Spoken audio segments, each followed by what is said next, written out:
పెద్ద పెద్ద వాళ్ళ కూటమి ఇది. మూర్తి గారు, ఇలాంటప్పుడే గుండె రాయి చేసుకో.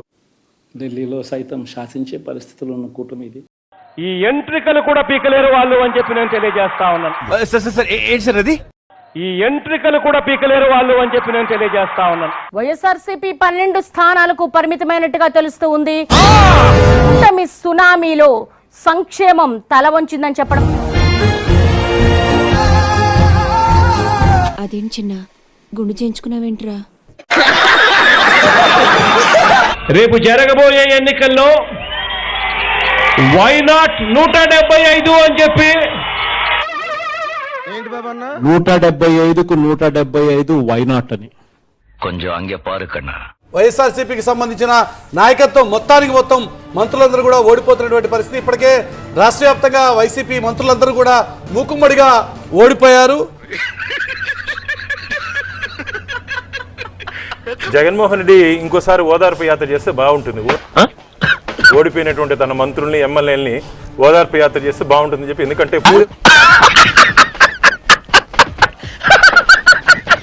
మీరు బాగా ఎగతాళి చేస్తున్నారు. ఎగతాళి కాదండి, వాళ్ళకి మనోధైర్యం కల్పించాలి కదా. మరణమే ఇది. మళ్ళీ అధికారంలోకి వస్తున్నాం, ప్రమాణంగా వస్తున్నాం. 9న ప్రమాణ స్వీకారం ఉంటుంది. జిల్లాలనే కూటమి క్లీన్ స్వీప్ చేసింది. జగన్మోహన్ రెడ్డి గారు మళ్ళీ ప్రమాణ స్వీకారం చేస్తారు. ఏపీ అసెంబ్లీ ఎన్నికల్లో బంపర్ మెజార్టీతో ఎన్డీఏ కూటమి అధికారంలోకి వచ్చింది. ఇందులో ఎలాంటి డౌట్ లేదు. అబ్దుల్ కలాం కలలు కనమన్నాడు, కథలు మింగమనలే. వైఎస్ఆర్ కాంగ్రెస్ పార్టీ ఈ రోజు తిరిగి రాష్ట్రంలో మరొకసారి అధికారంలోకి రాబోతా ఉంది. అవునా? నిజమా? ఎవరు కూడా వైఎస్ఆర్సీపీకి సంబంధించిన మంత్రులు గెలిచేటువంటి పరిస్థితి కనిపించడం లేదు. అస్సలు నమ్మకండి సార్. కూటమి సునామీలో వైసీపీ కొట్టుకుపోయింది. రాష్ట్రంలో 175 నియోజకవర్గాలుంటే 164 చోట్ల కూటమి జెండా రెపరెపలాడింది.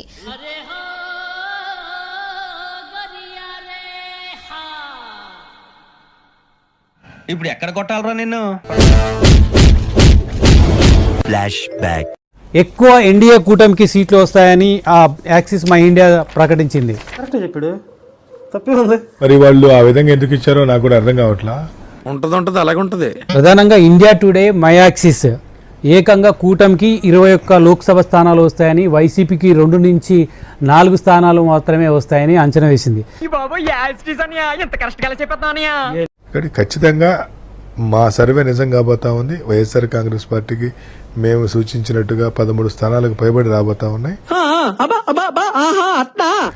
ఆ రోజు 4వ తేదీ సాయంత్రం మై యాక్సిస్ ఇండియా వాడు ఖచ్చితంగా మరి వాళ్ళ వైపు నుండి జరిగినటువంటి పొరపాటుకి ఖచ్చితంగా చింతిస్తారని నేను అనుకుంటున్నాను.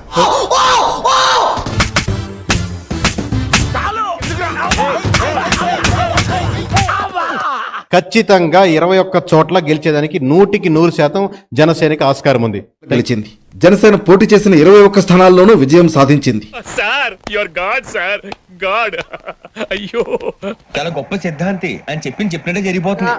ఎక్కడ ఏం డిస్కస్ చేసినా ఫైనల్ గా జరిగేది సెకండ్ టైం జగన్ అన్న సీఎం. వైసీపీలో జగన్ మార్క్ చేసిన అభ్యర్థులంతా కూడా ఓటమి పాలైనటువంటి సిచ్యువేషన్ మనకు కనిపిస్తోంది. ఇక్కడ జరిగితేనే నాకు ఓటు వెయ్యండి. ఈ రిజల్ట్స్ చూస్తుంటే అసలు ఏ ఇంట్లోని మంచి జరగలేదా అనిపిస్తోంది.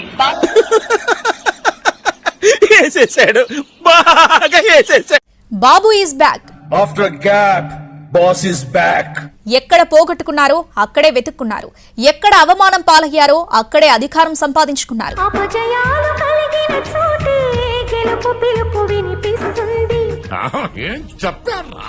ఆకులన్నీ రాలిన చోటే కొత్త చిగురు కనిపిస్తుంది. Very well spoken. ఇక్కడ ప్రధానంగా ప్రధాన ప్రతిపక్ష స్థానాన్ని కూడా చేరుకునే అవకాశం కనిపించడం లేదు వైసీపీకి. ఈ నేపథ్యంలో ప్రధాన ప్రతిపక్ష స్థానం అనేది కూడా ఒక పెద్ద క్వశ్చన్ మార్క్ గానే చెప్పుకోవచ్చు. ఏంటి గారు ఎంత పని జరిగింది? మహా దుర్మార్గులు అందరూ కలిసి మిమ్మల్ని ఈ స్థితికి తీసుకొచ్చి వదిలేశారే. చరిత్ర తిరగరాసిందని చెప్పుకోవాలి మనం టీడీపీ పార్టీ గురించి. ఏపీలో కూటమి విజయం దిశగా ముందుకు దూసుకుపోతున్నటువంటి పరిస్థితి. ఇలాంటి విజయం కాదు ఇది. భారీ మెజార్టీతో విజయం దిశగా దూసుకుపోతున్నారు కూటమి అభ్యర్థులంతా కూడా. చరిత్రలో మిగిలిపోవాలంతే. ఇప్పుడు చెప్తున్న నెక్స్ట్ 5 సంవత్సరాలు ఫైరే కాల్చి పడేస్తా మొత్తం. అట్లుంటది మనతోని. ఈ ఊళ్ళో ఉన్నాడు రా బిల్డప్ బాబాయ్ అని, ఆడు వచ్చాడంటే పెద్ద తలనొప్పరా వచ్చేసాడు. రియలిస్టిక్ ఏంటి, వాట్ ఇస్ జెన్యూన్? నా నమ్మకం అదే. Why not 175? నేను కావాలని మాట్లాడు, నా తలరాత ఈ మాట మాట్లాడాలి, జనంతో ఇలా దెంగులు తినాలని రాసి ఉంటేనే తింటాను. గుర్తుపెట్టుకో. మీ సభలకు వచ్చిన జనమంతా ఎవరు, యాడికి పోయారు వాళ్ళంతా? వాళ్ళు ఓట్లు ఎక్కడ వేసారు? ఓట్లు మీ సభకు వచ్చి వాళ్ళకి ఓట్లు వేసారా?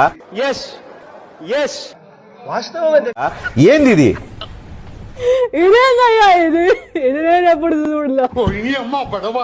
మీ సభలకు వచ్చిన జనమంతా ఎవరు, యాడికి పోయారు వాళ్ళంతా? వైచీపో అంటున్నారు. ఎవరో మోసం చేశారు, ఎవరో అన్యాయం చేశారు అని చెప్పి అనొచ్చు, కానీ ఆధారాలు లేవు. ఎంత ఘోరం జరిగిపోయిందిరా. ఏం జరిగిందో దేవుడికి తెలుసు. అర్థమైన చూసుకోవడానికి 7 గొడవలు ఉన్నాడు కదా. పెద్ద నేనైతే చేయగలిగింది ఏమీ లేదు. ప్రజల తీర్పు తీసుకుంటాం. ఒక్కడు పట్టించుకోండి. అరే పెళ్లి కావాల్సిన బిడ్డ బెడ్ మీద ఎంత బాధపడుతున్నాడు ఎవరైనా గమనించారా? పింకీ గారు, డాక్టర్ గారు వస్తారు కదా ఊరుకునేది. కానీ మంచి చేయడానికి మాత్రం ప్రజలకు తోడుగా ఖచ్చితంగా ఉంటాం. ఒక్కడైనా వాడి గురించి పట్టించుకుంటారా? చూడరా, కన్న తండ్రి కన్నా ఎక్కువ బాధపడుతున్నాడు. గుద్దిలోడు వాడే అన్న. మళ్ళీ ఇక్కడి నుంచి గుండె ధైర్యంతో నిలబడి మళ్ళీ వేస్తాం. ఎన్ని సీట్లు పోటీ చేశారా మీరు?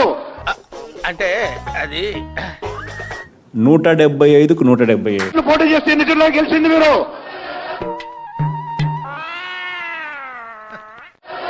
పట్టుమని 10 గెలవాల. ఎందుకు సార్ పాతగాయని మళ్ళీ రేపుతారు? పట్టుమని 10 గెలవాల. ఏంటి బావా మూర్తొచ్చిందాలాగా ముసుగేసి ఏడుస్తున్నావు? ఇదంతా నిమ్మలానే వచ్చింది బావా. అవును, తల ఎక్కడ పెట్టుకోవాలని అర్థమవుతుందా నీకు? పోటీ చేసి 10 సీట్లు గెలిచి ఇలా జరిగింది ఏమిటి? ఓం నమః శివాయ. ప్రభు హరిరామ్ కృష్ణరాధం జగన్మోహన్ రెడ్డి. దానికి ముందు మీకు నా ఫ్లాష్ బ్యాక్ చెప్పండి. అప్పుడు దత్తపుత్రుడైన చేయి దత్తపుత్రుడు, దత్తపుత్రుణ్ణి కింద దిగాలి దయచేసి. ఆప్ नीचे आइए बेटा, प्लीज बेटा आप नीचे आइए. దత్తపుత్రుడికి కానీ ఒక దౌర్భాగ్య దత్తపుత్రుడు. विनो विनो ये वहां पर शॉर्ट सर्किट है बेटा, नीचे आइए. వీళ్ళకు తోడు వీళ్ళతో పాటు ఒక దత్తపుత్రుడు. Okay, no use. వాడు విండండి. మళ్ళీ ఎప్పుడు ఆ కూటమిలో ఉన్న పవన్ కళ్యాణ్ గారికి ఆ కూటమిలో ఉన్న పవన్ కళ్యాణ్ గారికి